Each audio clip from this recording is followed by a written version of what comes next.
My daughter-in-law fed my grandson lies about me. Grandpa never cared, she told him. He forgot you again. I did not know she had been saying those words until I saw the way my grandson looked at me backstage. Not angry. Worse. Disappointed. He held a prop hammer in one hand and would not meet my eyes. Then he opened an old prop box, pushed aside a red cloth, and found a folded receipt. My name was on it. My payment. And one note I had asked the store owner to print at the bottom. For Evan, Grandpa is proud of your voice. Welcome to Final Act Revenge. Tell me where you are watching from and what time it is there. And if you are watching late tonight, please take care of your health, drink some water, and stay with me. My daughter-in-law thought she had buried the truth under costumes, old scripts, and stage dust. She never imagined my grandson would find the one receipt that still had my name on it. My name is Joshua Baker. I was 63 years old when I realized a child can be taught to doubt love before he is old enough to understand why someone would lie about it. I live in Knoxville, Tennessee, not in a fancy neighborhood, just a quiet street with older trees, cracked sidewalks, and porches where people still wave if they are not too busy pretending they did not see you. For most of my working life, I was a school maintenance supervisor. That means I fixed things children were never supposed to notice. Leaking sinks, loose handrails, buzzing lights, a gym door that would not close right before a basketball game, a heater that always quit on the coldest morning, and auditorium steps that had to be safe because one scared child in costume might be walking across them under stage lights, trying not to forget his lines. I spent my life fixing things children never noticed, because the point was for them to feel safe enough not to notice. After hours, I built sets for community theater. Fake kitchens, fake trees, fake windows, fake doors that never led anywhere, but somehow helped children believe they could step into another world. I used to joke that I built more fake living rooms than some contractors built real ones. My wife, Ruth, laughed every time, even when the joke got old. Ruth Baker was an elementary reading aide and a volunteer children's theater coach. She had a gift for finding the quiet child in the back row and convincing him his voice was worth hearing. She used to say, "A child who feels seen on stage may learn not to disappear in real life." That was Ruth. She believed small encouragement could become shelter. When our grandson Evan was little, he followed me around the auditorium like a duckling in sneakers. He carried a little wooden stage hammer I made from scrap pine. It was not a real hammer, not for real nails, just a prop tool for a boy who wanted to help. He called me Grandpa Hammer. I pretended to hate it. I loved it more than I ever admitted. Evan would stand beside me while I painted flats or tightened screws under the stage.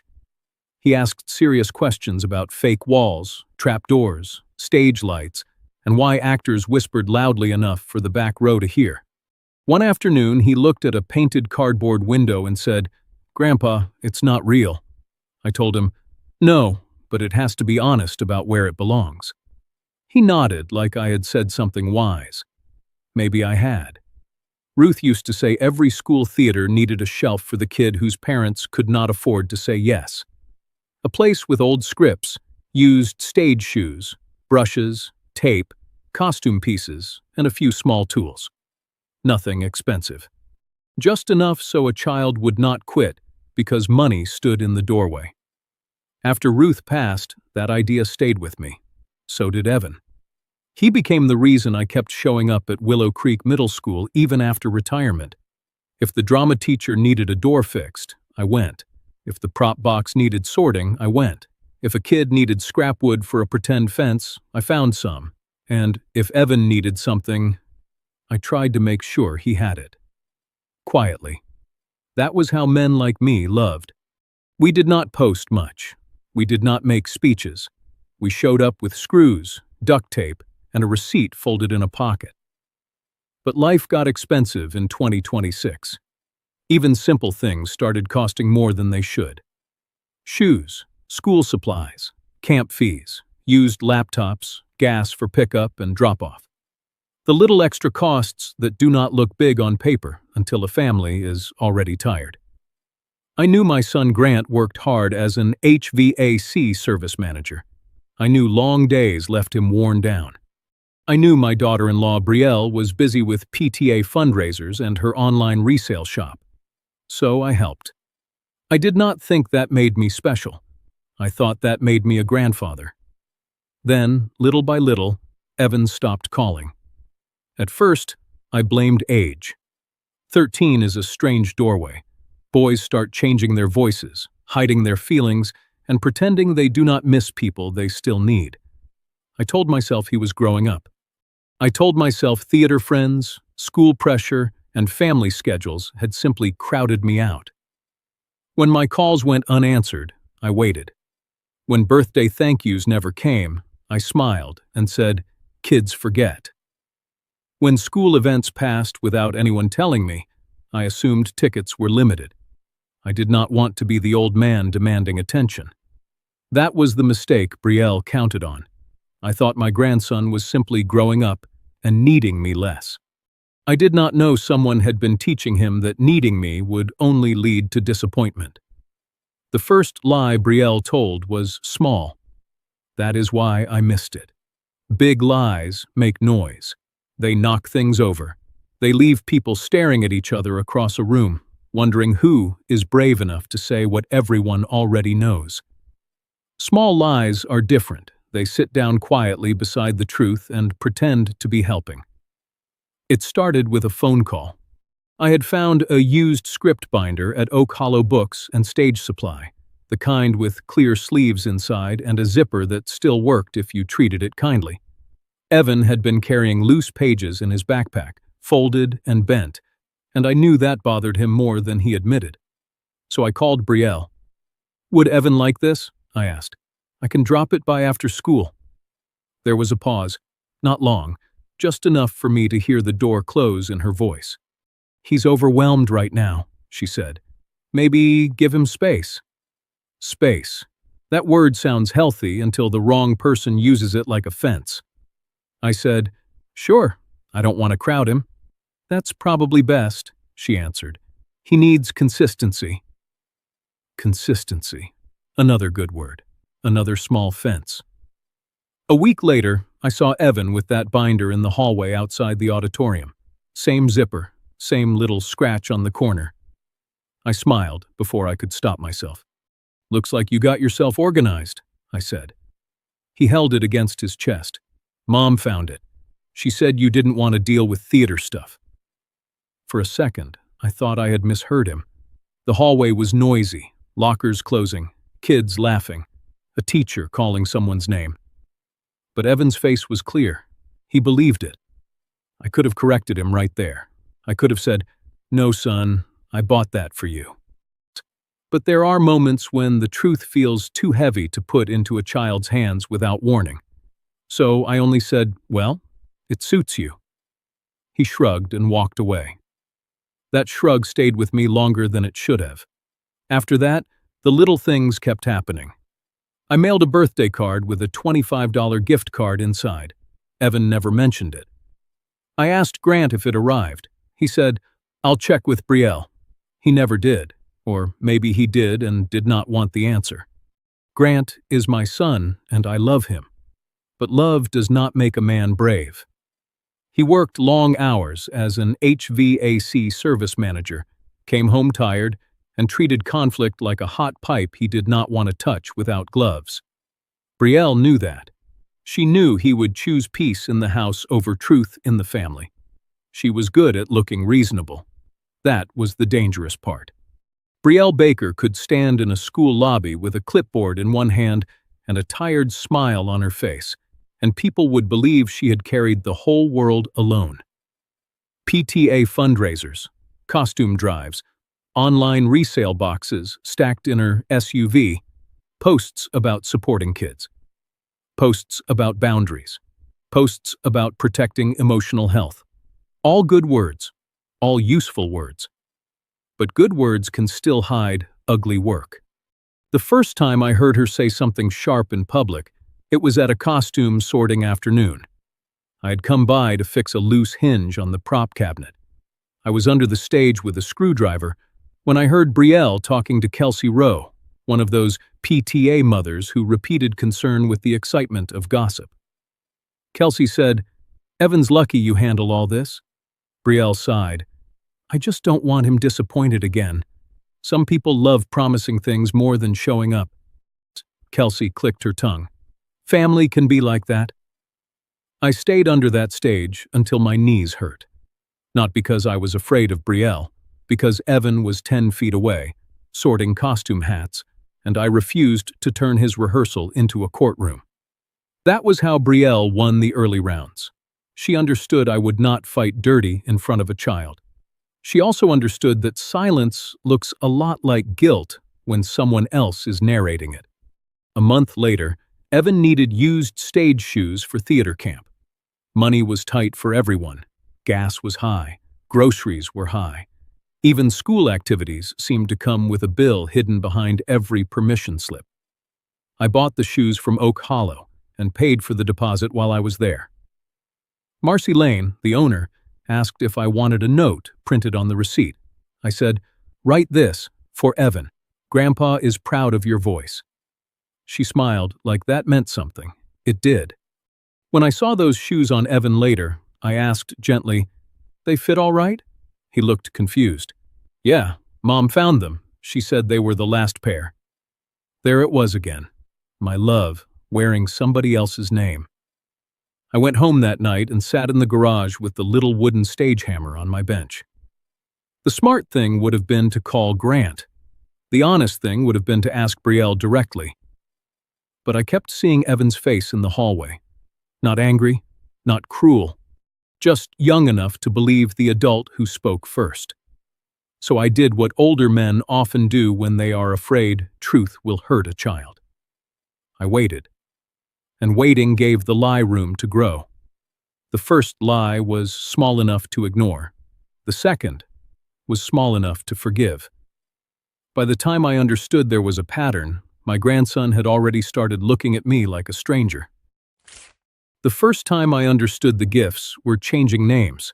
I was standing in the back of Willow Creek's auditorium with a paintbrush in my hand. It was late afternoon. The stage lights were off, but enough sun came through the side doors to show dust floating over the seats. I had come in to touch up a painted fence for the spring showcase. Nothing big, just a few scratches, a loose corner, and one wobbly brace that would have bothered me all night if I left it alone. That was how I worked. Quiet fixes, small repairs, no applause needed. Evan came in with 2 boys from drama club, laughing about a scene where a fake door was supposed to slam but kept swinging open like it had stage fright. Then I saw the script binder in his hand. Blue zipper, clear sleeves, a little scratch on the corner. The same one I bought at Oak Hollow Books and Stage Supply. I almost smiled. Almost. Then I heard him say, "Mom found this for me. She said I needed to stop losing pages." The paintbrush stopped in my hand. It was such a small sentence. That was the trouble with it. If Brielle had stolen a car, people would understand the damage. If she had emptied a bank account, there would be a record.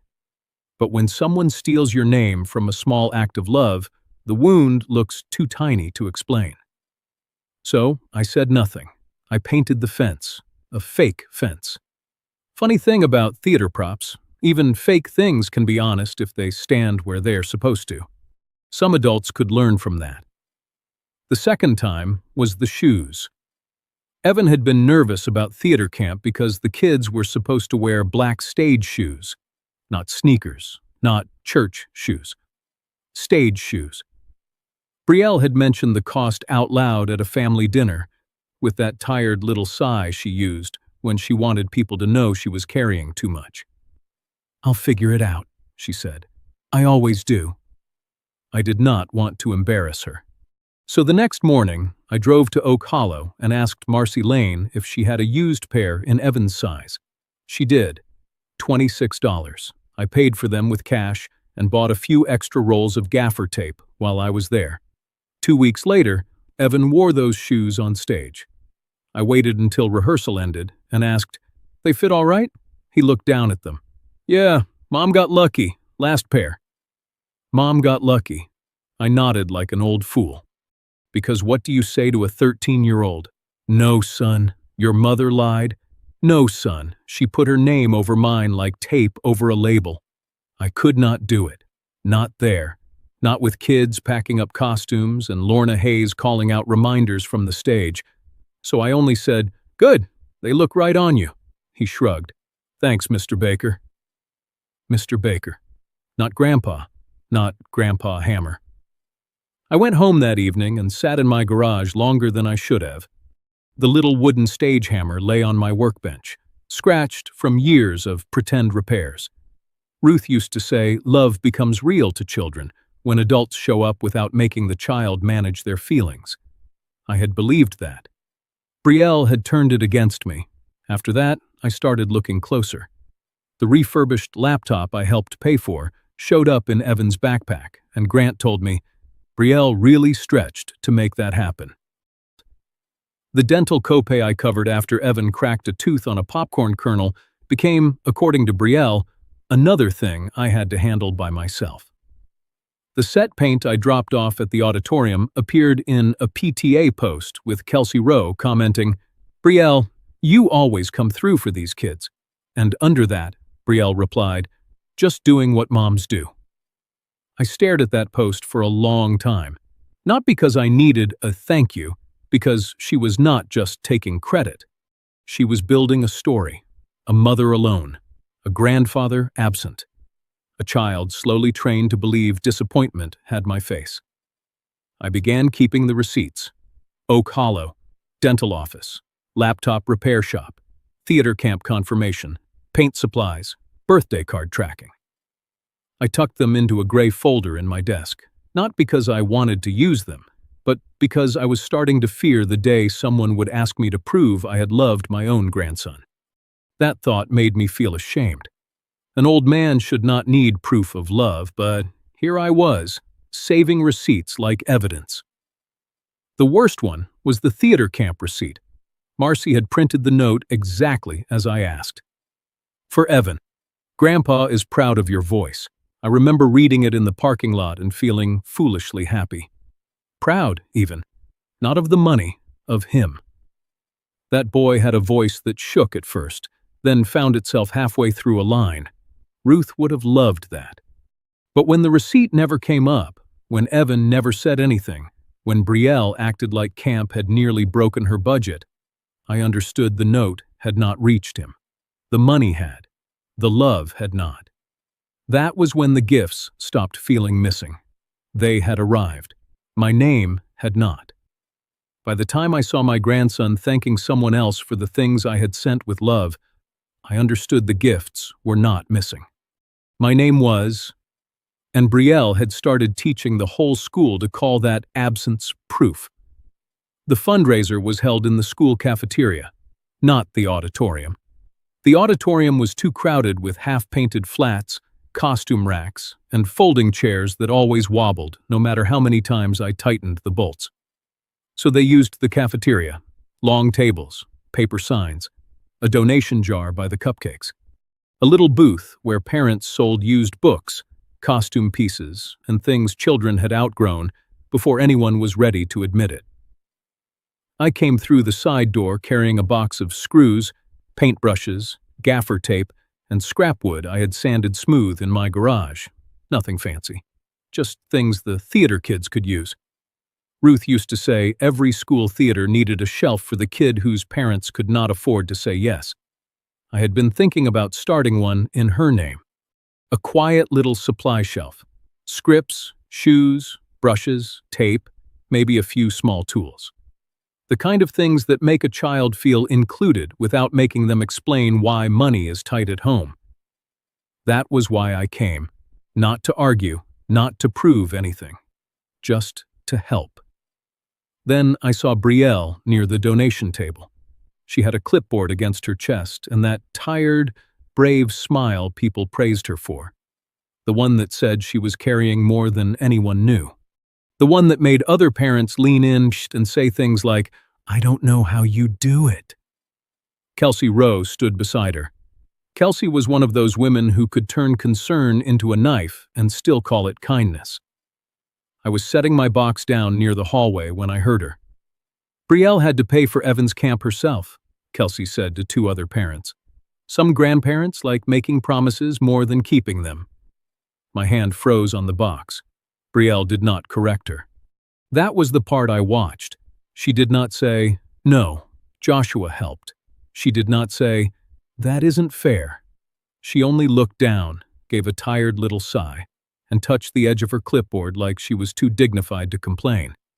It was a performance, a soft one, a clean one, the kind no one thinks to question. One of the parents glanced toward me, not openly rude, worse, careful, like I had become a man they had already heard about. I wanted to walk over.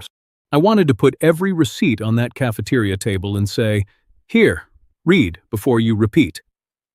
But Evan was 20 feet away, standing near the bake sale table with a paper cup of lemonade. He looked small in that room, even at 13. Too old to be treated like a little boy, too young to understand how adults can poison a story until a child drinks it like truth. So, I stayed where I was. I swallowed the anger. That is what grandparents do too often. We swallow pain so children do not have to taste it. Lorna Hayes saw me from across the room. She was Evan's drama teacher, mid-40s, sharp eyes, gentle voice, always carrying 3 pens and never finding the one she wanted. She walked over and looked into my box. "Mr. Baker," she said softly, "you brought enough supplies for half my wish list." "Only the cheap half." She smiled. Then her eyes moved toward Brielle and Kelsey. The smile faded a little. "I know what you've done for this program," she said. That nearly broke me. Not because it was enough, because someone had noticed. I nodded and tried to keep my voice steady. Kids need the stage more than adults need credit. Lorna looked at me like she wanted to say more, but she did not. Good teachers know when a child's life is tangled in adult silence. They step carefully because one wrong sentence can turn a school hallway into a battlefield. Across the room, Brielle laughed at something another parent said. Light, easy, polished. A woman doing everything alone. That was the role she had chosen, and I had become the missing man in her script. Before I tell you what Evan found in that prop box, let me ask you something. If someone fed your grandchild lies about you, would you stay quiet to protect the child? Or would you show the proof and risk breaking their heart? Tell me in the comments, because many grandparents know the pain of being erased by someone else's story. A few minutes later, Evan walked past me. I smiled. "Hey, kiddo." He stopped, but only because manners had not completely left him. "Hi." One word, flat. I looked at the lemonade cup in his hand. "You nervous about showcase?" He shrugged. "Not really." "That's good." Another silence. Then he looked at the supply box. "Did Ms. Hayes ask you to bring that?" "No, I thought it might help." His eyes narrowed slightly. Not in anger, in confusion. Like help from me no longer fit the story he had been given. "Mom said you mostly come when people can see you doing stuff." The words came out quiet, almost embarrassed. I felt them anyway. Everyone. I looked toward Brielle. She was watching us. Not closely enough for others to notice. Closely enough for me to understand she was measuring what I might say. So, I said the safest thing I could. Sometimes people misunderstand why someone shows up. Evan stared at me for a second, then looked away. "Yeah, maybe." He walked back toward the other kids. I stood there with my hands empty, feeling like someone had taken the box from my arms and put something heavier inside my chest. Kelsey passed behind me then. She did not know I could hear her, or maybe she did. "Poor Brielle," she murmured to another parent, trying to keep that boy from getting hurt again. Hurt again. That phrase stayed with me. Again meant history. Again meant pattern. Again meant Brielle had not just told one story. She had built a whole record in other people's minds. I looked around the cafeteria, donation jar, cupcakes, kids laughing, parents buying used costumes, a school trying to keep art alive with $5 bills and volunteer hours. And in the middle of it, my daughter-in-law had managed to turn my love into evidence against me. I stayed until the fundraiser ended. I helped Lorna carry the supply box to the auditorium.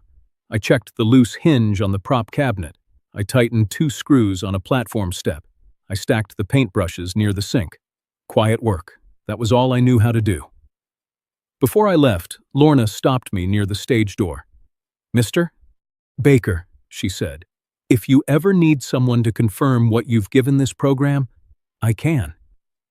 I looked at her. For a long moment, I could not answer. Then I said, "I hope it never comes to that." She gave me a sad smile. "So do I." But her face told me she thought it might. On the drive home, I kept hearing Kelsey's voice. Some grandparents like making promises more than keeping them. When I got home, I opened the gray folder in my desk. I added the Oak Hollow receipt, the laptop payment, the dental copay record, the theater camp confirmation, the returned card tracking number. Then I wrote today's date on a clean sheet of paper and added one sentence. Brielle's story has left the house. That was the moment everything changed. Inside a family, lies can hide behind closed doors. But once those lies walk into a school cafeteria, smile at other parents, and teach a whole room to misunderstand you, they stop being private pain. They become a public record. That night, I realized Brielle had not only turned my grandson against me, she had started teaching the whole school how to misunderstand me, too. I called my son Grant the next morning, not because I wanted a fight. At 63, a man learns that some fights cost more than they fix. I had no interest in throwing accusations around like loose nails on a stage floor. I only wanted my son to look at what was happening before Evan got hurt any worse. Grant answered on the 4th ring. There was wind in the background and the distant hum of a service truck. "Hey, Dad," he said. "I'm between calls. Everything okay?" That question hurt more than it should have. Everything okay. A simple phrase people use when they are hoping the answer is yes, because they do not have time for no. "I need to talk to you about Evan." He sighed before I finished the sentence. Small sigh. Tired sigh. The kind a man makes when he already knows there is trouble and has decided it is easier not to name it. "What happened now?" "Grant," I said, "your son thinks I forgot things I paid for." Silence. Then the sound of a truck door closing. "What do you mean?" "I bought his script binder. I paid for the stage shoes. I helped with the theater camp deposit. I sent a birthday card. He does not know any of that." Grant did not answer right away. I could picture him standing beside his work van, one hand on his hip, looking down at the pavement like the truth was a leak he did not want to crawl under. "Dad, Brielle handles most of the school stuff." "I know she does." "So maybe there's been some miscommunication." Miscommunication. Another clean word people use when a dirty one would make them responsible. I closed my eyes. "Grant, miscommunication is when 2 people misunderstand each other. This is one person controlling what a child hears." He took a breath. "Dad, don't start." "Don't start what?" "Don't make this into something bigger. Brielle is under a lot of pressure." "So, am I supposed to let her turn me into a disappointment because she's tired?" "That's not what I said. It's what you're asking." Another silence. Longer this time. Then he said the sentence I had been afraid of. "Maybe it's better if you give them space for a while." I looked at the gray folder on my desk. Receipts, cards, payment confirmations, little pieces of proof stacked neatly like I was preparing for a trial I never wanted. "Space," I said slowly, "is what people ask for when they already moved the truth out of the room." Grant's voice hardened. "Dad, please, don't make Evan choose sides." That almost made me stand up. I gripped the edge of the desk instead. Because he was my son. because I still remembered teaching him to ride a bike in a church parking lot, one hand on the seat, promising I would not let go until he was ready. Funny thing about fathers, sometimes we keep holding on to men who already let go of us years ago. I have done everything I can to keep Evan from choosing sides, I said. That is why I stayed quiet. Then keep doing that. The words came too fast, too easy, like he had been waiting for me to be the reasonable one again. I did not yell, but my voice changed. Even I heard it. No. Grant went quiet. I will not lie by silence forever, just because your house runs smoother when I disappear. He sounded exhausted when he answered. I'm not asking you to disappear. Yes, you are. You just found a softer word for it. He did not have an answer. So we ended the call like men in my family often end painful things. Too politely. Too unfinished. Take care, Dad. You too, son. I sat there after the line went dead, listening to nothing. Then my phone buzzed again. Brielle. Not a call, a text. Stop confusing Evan. He is finally accepting that not everyone keeps promises. Don't undo his progress. I read it once, then again. Progress. That was the word that made my hand shake. She had taken my grandson's disappointment and named it healing. She had taken his distance from me and called it growth. That was not protection. That was training. I typed a reply, deleted it, typed another, deleted that too. There are moments when anger begs to become a message, but a message can be screenshotted, cropped, forwarded, and used as a costume. Brielle was too good at costumes, so I set the phone down. Then I went to the hall closet. There was a small basket where I kept mail I had not had the heart to sort. Old flyers, insurance notices, a church bulletin, a seed catalog Ruth would have circled with a red pen if she were still here. Under all of it was a white envelope, returned, my handwriting, Evan's name, the birthday card. Across the front, stamped in dull black ink, were the words, Return to sender, recipient unavailable. I stood in the hallway holding that envelope like it weighed 10 pounds. Recipient unavailable. He had been unavailable because someone had made him that way.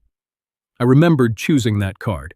It had a silly cartoon dog wearing a crown because Evan loved bad jokes when he was little. Inside, I had written, Proud of you always, even when you are too old to admit Grandpa is funny. I had put a $25 gift card inside. Nothing grand. Just enough for a milkshake after rehearsal or a used book from Oak Hollow. Brielle had told me he had outgrown cards. No, she had made sure mine never reached him. That was the first time I opened the gray folder with purpose. Not sadness. Purpose. I placed the returned birthday card inside. Then I added Brielle's text. Printed, dated. The Oak Hollow receipt. The laptop payment. The theater camp confirmation. The dental copay record. The PTA post. A note from Lorna Hayes about the donated supplies. Each paper made the story clearer and uglier. I did not feel powerful. I felt ashamed that love had to be organized like evidence. Then I took the little wooden stage hammer from my workbench and set it on top of the folder. Ruth would have understood that. She always believed children deserved the truth, but not as a weapon, as a light. I looked at her photograph near the kitchen doorway. I'm trying, I said. The house did not answer. Of course it did not. But sometimes speaking to the dead is how the living keep from breaking. That evening, Grant sent one more text. Dad, please don't go around Brielle. Let us handle Evan. Let us. As if I had not been family. As if a grandmother's memory, a grandfather's love, and a child's own history could all be locked behind the word us. I did not respond. Instead, I wrote one sentence on the outside of the gray folder. If Evan ever asks, answer with proof, not anger. Because that was the line I promised myself I would not cross. I would not feed my grandson a counter lie. I would not make him hate his mother just to make him love me again. But I would not let Brielle keep manufacturing his disappointment and calling it peace. When I saw my own birthday card returned unopened, I finally understood something ugly. Brielle had not been protecting Evan from disappointment. She had been manufacturing it. That night, I spread everything across my garage workbench. Receipts, printed texts, payment confirmations, a returned birthday card, a PT, a post, theater camp paperwork. Little scraps of proof that should never have had to exist. The garage smelled like sawdust, motor oil, and old paint. It had always been the one place in my life where broken things made sense. A loose hinge needed screws. A cracked board needed glue. A wobbly chair needed patience and the right angle. People were harder. People could break something and call it care. I started with January. Refurbished laptop. Paid by Joshua Baker. I remembered that one clearly. Evan's old laptop had been freezing during online homework, and Grant mentioned it in passing, like a man thinking out loud more than asking for help. I found a refurbished one from a repair shop across town. Nothing fancy. Good battery, clean keyboard. Enough memory for schoolwork and theater videos. A week later, Grant told me, Brielle really stretched to make that happen. I had smiled then. I did not smile now. I wrote, January, laptop support renamed. Then, February, dental copay. Evan had cracked a tooth on a popcorn kernel during movie night. Insurance covered some, not all. Grant was stressed, Brielle was upset, and I called the dental office myself. Mona Greer, the billing clerk, said, Mr. Baker, you don't have to do this. I told her, he's my grandson. That's usually reason enough. 2 days later, Brielle posted online, another surprise expense handled. Moms just figure it out. Moms do. Good ones do. So do grandfathers. I wrote, February, dental help erased. Then March, script binder, stage shoes, Oak Hollow books, and stage supply. Marcy Lane had wrapped the shoes in brown paper, tied the receipt to the bag with blue tape, and said, he's lucky to have a grandpa who pays attention. I had answered, I'm lucky he still lets me. That sentence hurt now, because I did not know then that someone was teaching him not to. I wrote, March, theater supplies renamed. Then April, theater camp deposit, $385. That one had taken planning. I skipped a fishing weekend with an old friend, sold a box of spare tools I had not used in years, took a small repair job at a community theater where the backstage stairs creaked like they were telling ghost stories. I did not mind. Money spent on a child's voice is not a loss. At Oak Hollow, I asked Marcy to print the note on the receipt. For Evan, Grandpa is proud of your voice. I remember standing in the parking lot after she handed it to me, reading that line twice like a fool. Proud, such a simple word, such a dangerous word when someone else wants a child to believe you do not care. I wrote, April, camp deposit hidden. Then May, set materials, paint, brushes, gaffer tape, screws, scrap wood, corner braces. I had carried them into the school myself. Later, under Kelsey Rowe's PTA comment, Brielle wrote, just doing what moms do. I placed that printed post beside the receipts. The pattern looked quiet on paper. That made it worse. No single item would convince everyone.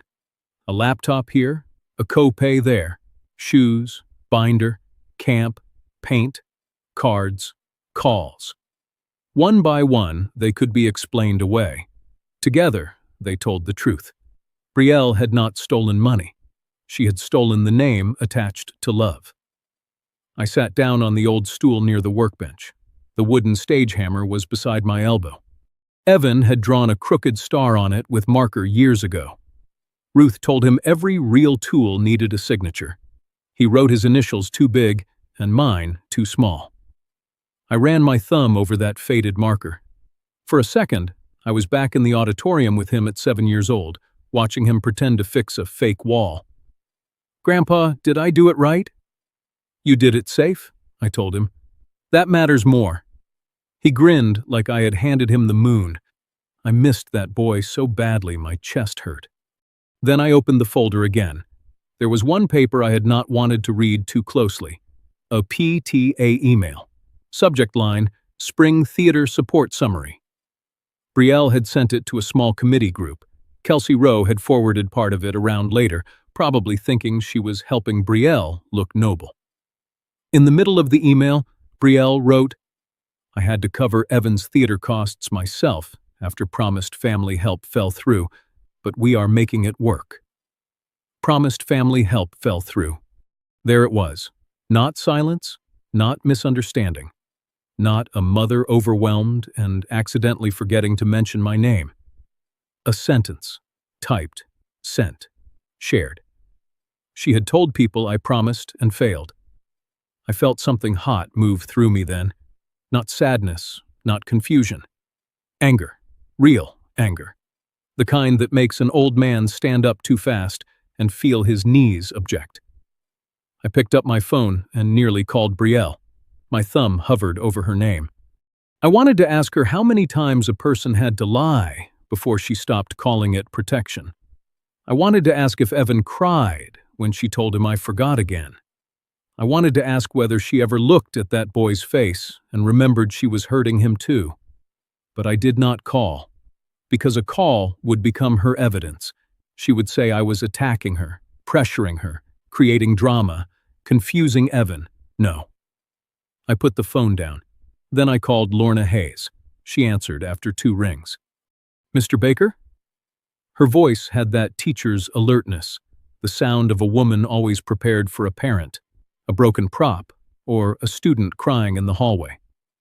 "Lorna," I said, "I need to ask something carefully." "All right. The theater camp deposit. Did the office show who paid it?" A pause. "Yes." "Whose name?" "Yours." I closed my eyes. Did Evan know? I assumed Brielle told him. That was the sentence adults say before they realize assuming was the door the lie walked through. Lorna's voice softened.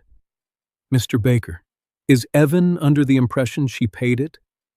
"He is under the impression I forgot him." She went quiet. Then she said, "I'm sorry." Those 2 words nearly undid me, not because she owed them, because someone finally understood the shape of the wound.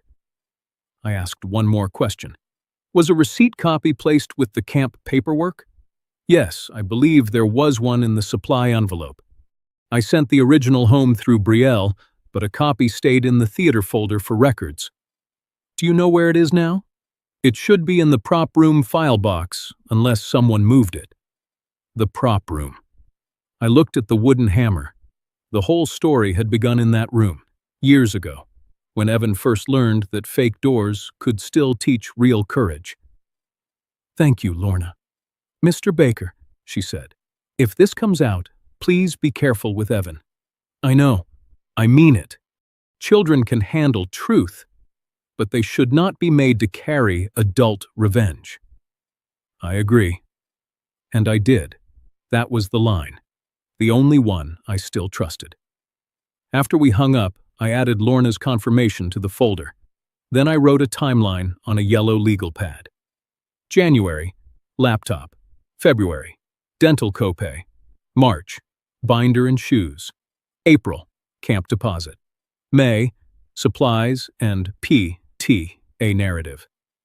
Below that, I wrote pattern. Then I crossed it out and wrote something truer. Erasure. I sat with that word for a long time. Erasure sounds clean. It is not. It is dirty work. It takes patience to erase someone from a child's heart. You do it slowly. A missed call here, a hidden card there, a gift renamed, a date changed, a sigh in front of the right people, a sentence like, "Grandpa forgot again," spoken softly enough to sound sad instead of cruel. That was Brielle's genius. She did not look like someone swinging a hammer. She looked like someone cleaning up after damage she had caused herself. I understood then why people believed her. She seemed tired. She seemed protective. She seemed wounded. And maybe some part of her was. Maybe Brielle really did fear losing control of Evan. Maybe she had grown up in a house where adults came and went, and promises broke so often she decided control was safer than trust. Pain can explain why someone reaches for control. It does not excuse them for using a child as the rope. I put the receipts back in order. Then I took the theater camp copy request note from Lorna's email and placed it at the top. For the first time, I had more than pain. I had a map. Not of money, of love. Every place I had tried to reach Evan. Every place Brielle had stepped between us. I did not know yet that Evan would find the receipt before I ever showed him the folder. I did not know he would become the one asking questions no adult could soften. All I knew was this. The lies were no longer floating around loose. They had dates. They had amounts. They had witnesses. And one of them was sitting somewhere in a prop room file box, waiting under stage dust and old scripts.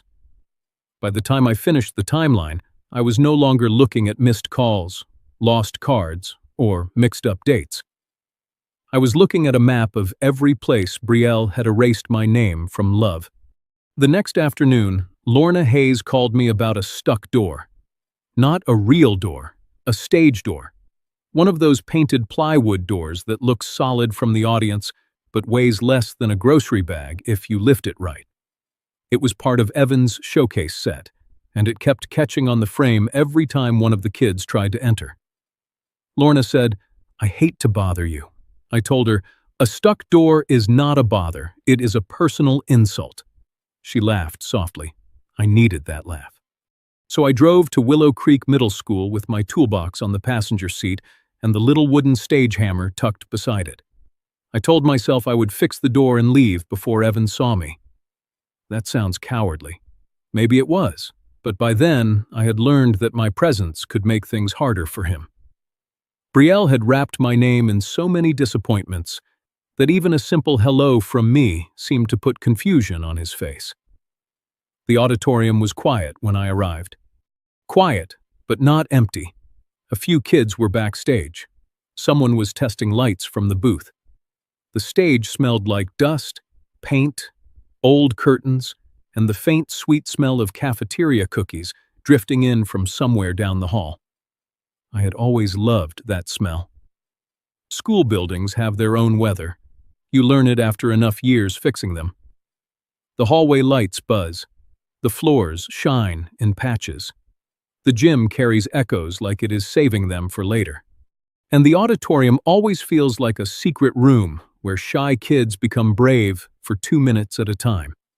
I found the stuck door near stage left. It was worse than Lorna said.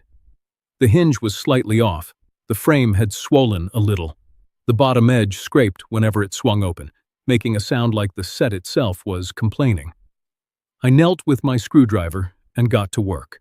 That was when I heard Evan's voice. He was behind the flats with another boy, Asher Pike, the tech booth helper. Asher said, "Your grandpa's here." Evan answered, "Yeah, Ms. Hayes probably called him." There was nothing cruel in that. Not yet. Then Asher said, "He fixes a lot of stuff." Evan gave a little laugh, not happy, not kind. "My grandpa only shows up when people are watching." The screwdriver stopped in my hand. I stayed still. So still, my knee started to ache. Asher said, "Are you sure? He fixed half this set." Evan answered, "Mom said he likes looking helpful more than being helpful." There are sentences that do not hit all at once. They walk through you slowly, room by room, turning off lights. That one did. I looked down at the fake door in front of me, a door that had never opened into a real room. Somehow, it felt more honest than the adults in my family. I wanted to stand up. I wanted to tell Evan about the camp deposit, the shoes, the laptop, the birthday card, the nights I sat in my garage sorting proof because his mother had taught him to doubt me. But he was 13 and backstage, and nervous before a show. So I tightened the hinge instead. That was all I trusted myself to do. A moment later, Evan came around the flat and saw me. His face changed. Not much. Enough. "Mr. Baker," he said. "Ms. Hayes said the door is sticking." Mr. Baker. Not Grandpa, not Grandpa Hammer. Mr. Baker. I felt the old wooden hammer in my pocket, like a small bone from a life I used to have. I forced a nod. She was right. Doors got an attitude. He did not smile. I tried again. At least fake doors admit when they're stuck. Nothing. Just that careful look children get when they think an adult might make things awkward. I turned back to the hinge. The scrape eased after a few adjustments. I sanded the bottom edge, checked the swing, and stepped back. The door opened cleanly. Evan tested it once, then again. "It works," he said. "Good." He looked at me like he wanted to ask something but had been trained not to. Then Brielle's voice called from the aisle. "Evan, honey, we need you near costumes." He straightened immediately. Not scared, exactly. Managed. That was the word. My grandson had learned to manage himself around his mother's version of me. Brielle appeared at the edge of the stage with a tote bag over her shoulder and a phone in her hand. She smiled at me, but it did not reach her eyes. "Joshua," she said, "I didn't know you were coming." Lorna called about the door. "So helpful?" The words were polite. The tone was not. Evan looked between us. I hated that. Children should not have to read adult weather before rehearsal. So I closed my toolbox. "Doors fixed. I'll get out of the way." Brielle's smile softened for Evan's benefit. "That's probably best. Big night tomorrow." Big night. For Evan. And all I could think was that I had become something he had to get through before stepping on stage. I walked to the prop room to put away a sanding block Lorna had loaned me. The room was small, crowded, and full of old pretending. Painted suitcases, plastic flowers, a fake telephone, cardboard books, a red cloth draped over a prop box. On the shelf sat the supply envelope from Oak Hollow. I recognized the blue tape on the corner. My chest tightened, but I did not touch it. Not then. Instead, I took the little wooden stage hammer from my pocket. I do not know why. Maybe because hearing Mr. Baker had knocked something loose in me. Maybe because I suddenly felt foolish carrying it around like a grandfather in a story that no one else remembered. I set it on top of the prop box. For a second, I rested my hand over it. The crooked star Evan had drawn years ago was faded now. Still there, barely. Just like me, I whispered, "I'm sorry, buddy." Not to the hammer, to the boy, to the child who had been handed a story full of missing pages. Then I left. In the hallway, Lorna caught up with me. "Joshua," she said quietly. That was the first time she did not call me Mr. Baker. Maybe she knew I needed to be a person right then. "The door's fixed," I said. "I saw." I kept walking. She walked with me. "You all right?" "No, but men my age have said, 'I'm fine,' over smaller graves than this." "I'm fine." She did not believe me. Good teachers rarely do. At the exit, I turned back once. Through the auditorium doors, I could hear kids laughing. Evan's voice was somewhere among them, young and bright and farther away than it should have been. "I might skip tomorrow," I said. Lorna's face changed. "Joshua? I'll send the materials, the shelf idea too. Maybe it's better if I stop making things complicated." She shook her head. "You are not the complication." I smiled a little, a tired smile. "That may be true, but I'm the one he sees that way." She had no answer. Neither did I. I walked to the parking lot carrying my toolbox, feeling older than 63 for the first time in a long while. Halfway to my truck, I realized I had left the wooden hammer in the prop room. I stopped, turned, almost went back. Then I didn't. I told myself it belonged there, with the fake doors, the old scripts, the things children outgrow. That was the lowest I had felt in all of it. Not when Brielle lied. Not when Grant told me to give space. Not when the birthday card came back unopened. It was that moment in the parking lot, deciding that maybe Evan's life would be easier if I became one more prop left behind. I got into my truck and sat there without starting the engine. Inside the school, rehearsal went on. Kids crossed stage marks. Lights changed. Someone laughed too loudly. A fake door opened cleanly because I had fixed it. And my grandson still believed I only showed up when people were watching. I was halfway to the parking lot when Evan opened that prop box, lifted the red cloth, and found the receipt Brielle never meant him to see. Evan found the receipt because he was looking for the wooden hammer. That part still matters to me. He was not snooping. He was not trying to expose anyone.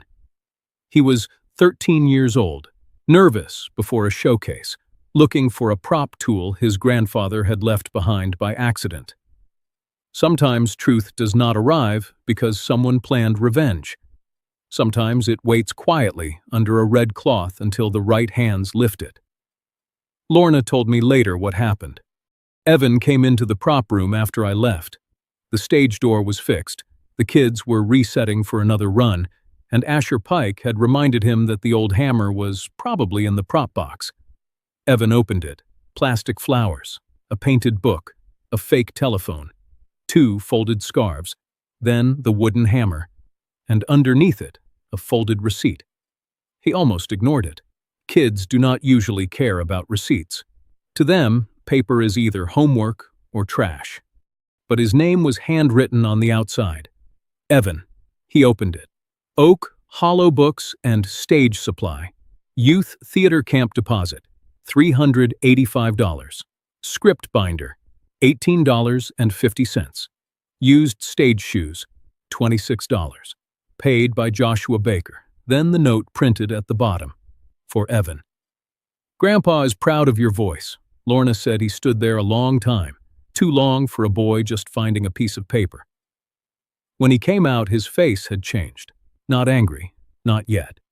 More like the floor had shifted, and he was waiting to see if the walls would move too.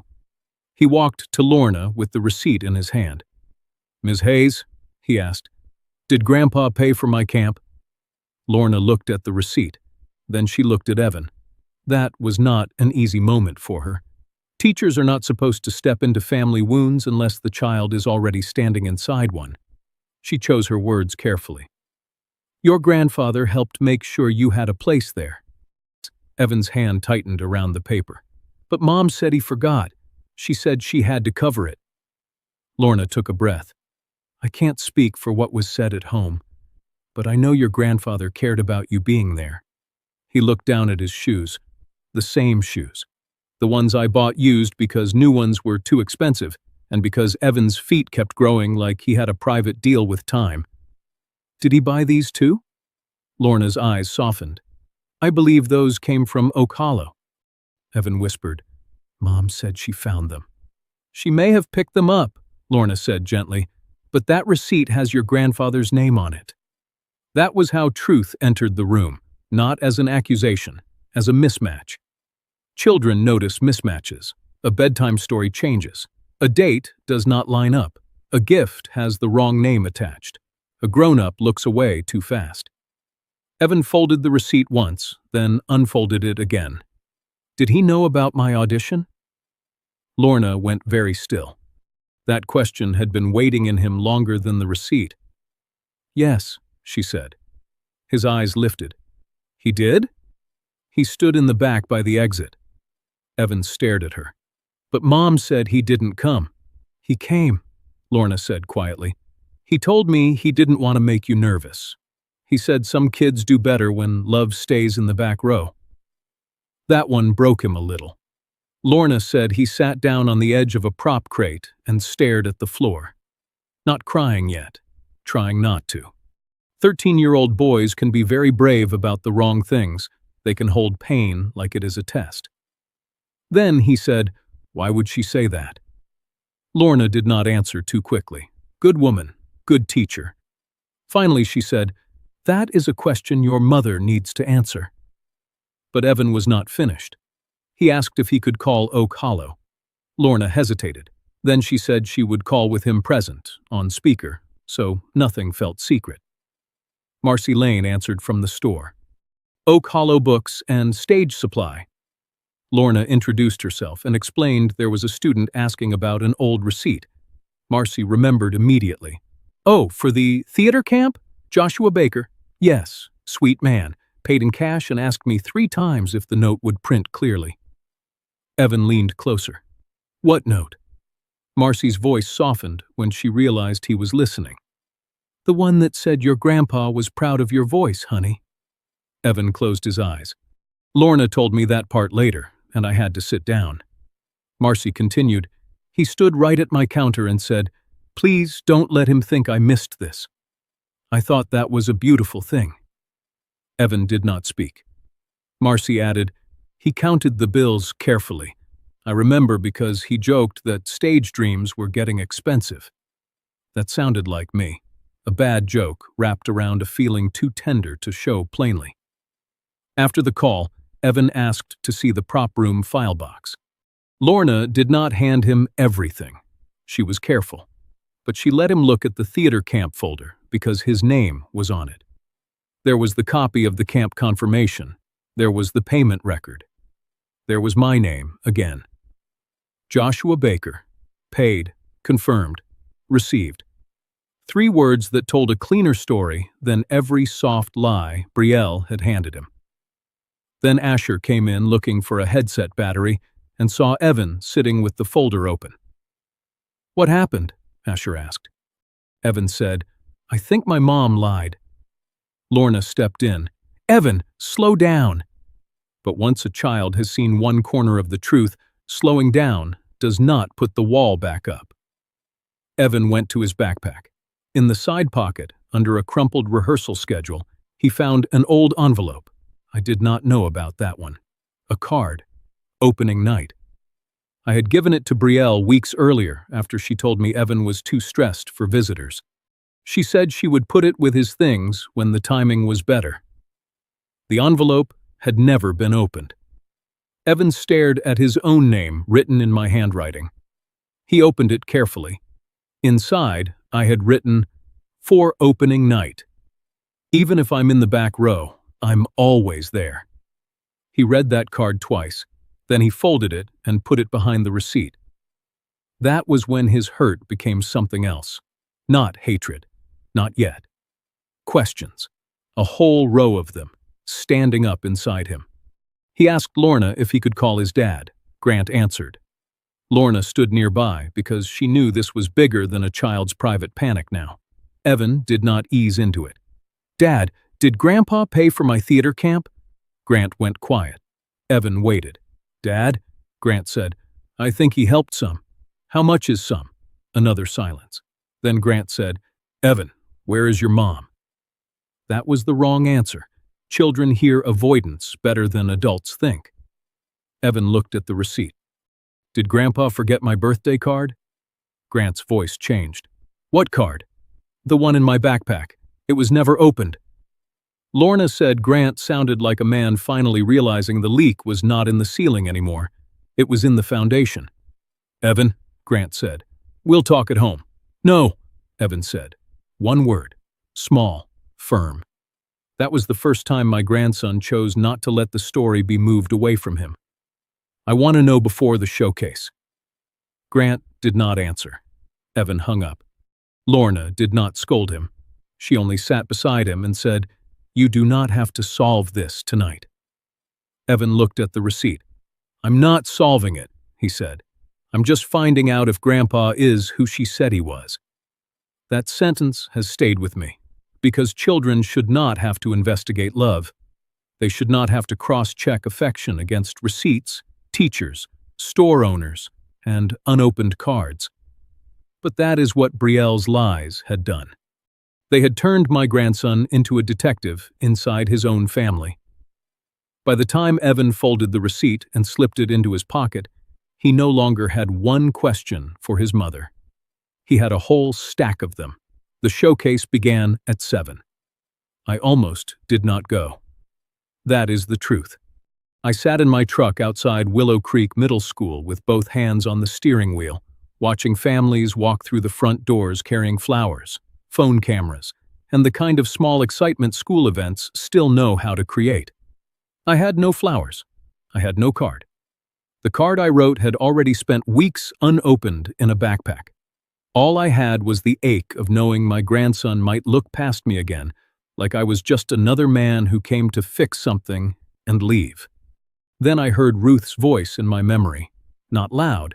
Ruth never needed loud. She used to say, "Show up clean, Joshua, even if people dirty the story." So I went in. I sat near the back row, close to the exit. Same place I had stood for Evan's audition. Old habit. Old heartbreak. The auditorium was full. Parents whispered. Younger siblings kicked seatbacks. Someone's baby fussed, then settled. On stage, the fixed door stood straight under the lights, opening and closing like it had never given anyone trouble. That made me smile a little. Some repairs are kinder than people. Brielle stood near the PTA table by the aisle, wearing a soft blue blouse and that careful, tired smile. Kelsey Rowe was beside her, arranging donation envelopes and praising her loud enough for nearby parents to hear. "Brielle kept this whole theater program afloat," Kelsey said. "I swear, some mothers carry everything."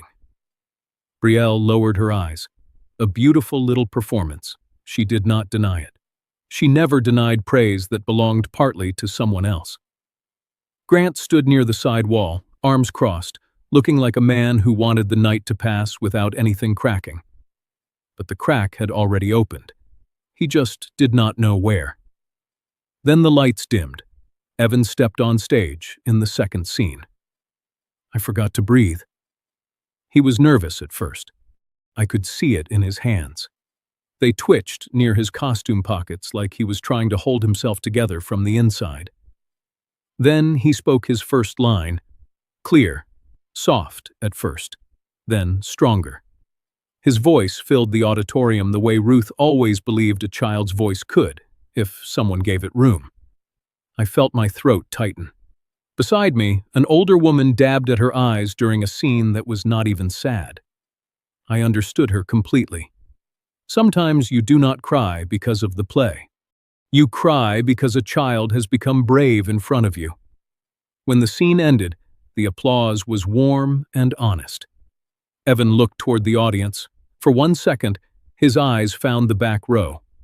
Found me. He did not smile, but he did not look away. That was the first mercy of the night. After the showcase, Principal Wanda Price stepped onto the stage with a microphone. She thanked the students, the teachers, the volunteers, and the PTA. Then she invited Brielle up to say a few words about fundraising.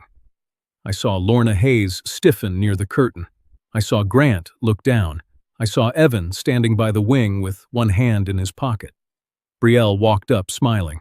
"Thank you all so much," she said. "Theater only happens when parents keep showing up. Sometimes that means late nights, extra costs, and doing what has to be done when others cannot." Others. There it was again. Not a name, a shadow, a carefully shaped absence. Kelsey began clapping first. A few parents joined. Then Evan stepped forward. Not dramatically, not like a child in a movie, just a boy who had reached the end of being confused. "Mom?" Brielle turned, smile still in place. "Yes, honey?" His voice trembled, but it held. "Why did you tell me Grandpa forgot my camp?" The room changed. You could feel it. A school auditorium can hold 1,000 little noises, but when a child asks the wrong true question, silence arrives fast. Brielle's smile froze. "Evan, not now." He pulled the folded receipt from his pocket. "Then why does this say Grandpa paid for it?" Nobody moved. Even Kelsey's mouth opened and closed once, like a stage fish with no line. Brielle came down from the stage edge quickly. "Honey, give me that." Evan stepped back. Not far, just enough. That step broke my heart. A child should not have to step away from his mother to hold on to the truth. Lorna moved closer. calm but firm. "Evan, it's all right." He looked at her, then at me, then back at Brielle. "You said he forgot." Brielle's face flushed. "I was trying to protect you from being disappointed." Evan lifted the receipt higher. He wrote he was proud of my voice. That sentence hit the room harder than any accusation could have, because it was not loud. It was not cruel. It was a child discovering love had been intercepted. Brielle whispered, "You don't understand." Then Lorna stepped in. She did not attack. She did not shame. She did what good teachers do when a child is standing too close to adult damage. She made the room safer. "Joshua Baker helped with theater camp support," Lorna said. "He also repaired set pieces, donated materials, and assisted this program several times this spring." A murmur moved through the parents. Kelsey stared at the donation table. Then Marcy Lane stood near the middle row. "I printed that receipt," she said, "at Oak Hollow, Mr. Baker asked me to add the note." Brielle turned toward her. "Marcy." Marcy shook her head. "No, I remember it clearly." Grant finally walked forward. His face was pale. "Brielle," he said quietly, "we need to stop this."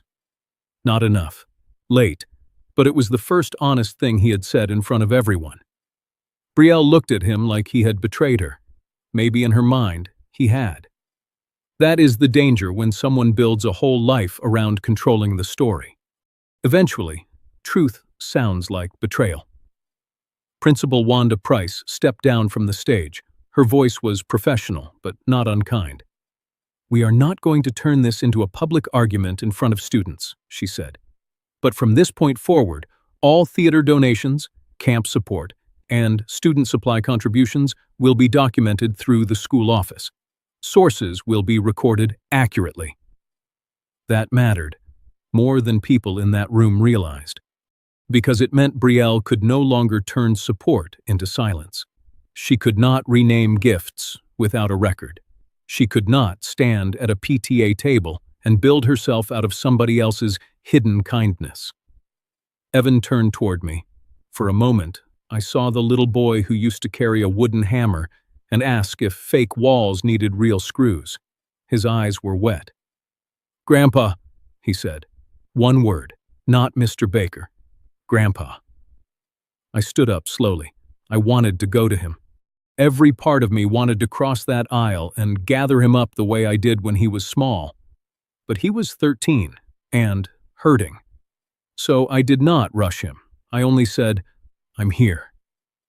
His face twisted. "You were at my audition?" "Yes." "Why didn't you tell me?" I looked at Brielle, then back at him. "Because I thought staying quiet was protecting you."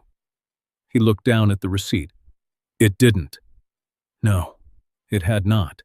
That was the truth I had to carry too. Brielle began to cry then. Real tears, I think. But real tears do not erase real harm. She reached for Evan. He did not move into her arms. He did not run from her either. That was the bittersweet part. He still loved his mother. Of course he did. Children do not stop loving a parent just because the truth hurts. They simply learn fear can live beside love. Brielle whispered, "Evan, I was scared." He asked, "Of Grandpa?" She shook her head, crying harder. "Of losing you." That quieted the room in a different way. Not forgiveness. Understanding is not forgiveness. But it is sometimes the first honest doorway. I stepped forward then, only a few feet. Evan deserved the truth before any of us deserved to look good. No one argued. Not Brielle, not Grant, not Kelsey, not even me. Because I knew I was included in that sentence too. My silence had not created Brielle's lies, but it had given them space to breathe. Wanda gently asked everyone to give the family privacy. Lorna guided the students toward the lobby. Marcy touched my shoulder as she passed and said nothing, which was somehow kinder than words. Brielle stood near the stage with the receipt still in Evan's hand. Her whole plan had not exploded with shouting. It had folded inward under the weight of one small paper. That night, Brielle did not lose her son. But she lost the one thing her whole plan depended on, the right to be the only voice telling him who loved him. A few months passed before Evan and I felt normal in the same room again. Not perfect. Normal. There is a difference. Perfect is what people pretend after a family breaks something and nobody wants to talk about the crack. Normal is quieter. It is two people sitting at a workbench, sanding the same piece of wood, not rushing the conversation just because silence feels uncomfortable. After the showcase, Principal Wanda Price kept her word. Every theater donation went through the school office. Camp payments were documented. Supply gifts were logged. If a parent, grandparent, neighbor, or stranger helped a child, the record said so plainly. It sounded small. It was not. A lie can live for years in places where nobody writes anything down. Grant changed, too. Slowly. He set up a shared school calendar for Evan's events. I was copied on theater emails. If I sent a card, it went directly to Evan or through the school office. If I bought supplies, Lorna Hayes logged them. If Brielle had concerns, they had to be spoken in front of Grant, not whispered into Evan's ear alone. That was the line I drew. Brielle could still be Evan's mother. She could still love him.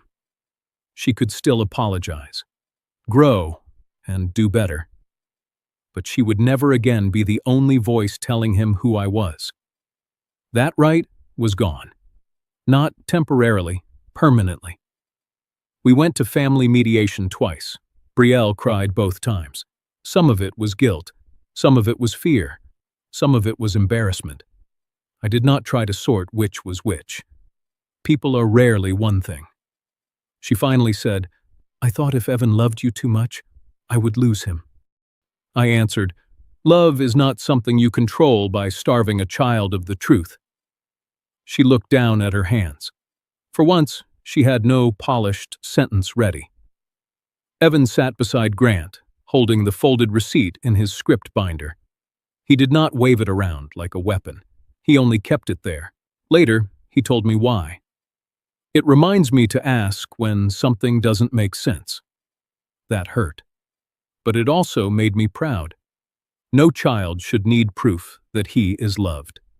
But if the world forces him to ask questions, then may he at least learn to ask them bravely. The Baker Youth stage shelf opened that fall in a corner of the Willow Creek Auditorium. Nothing fancy. Used stage shoes, old scripts, tape, brushes, costume pieces, prop tools, a small jar for camp scholarships.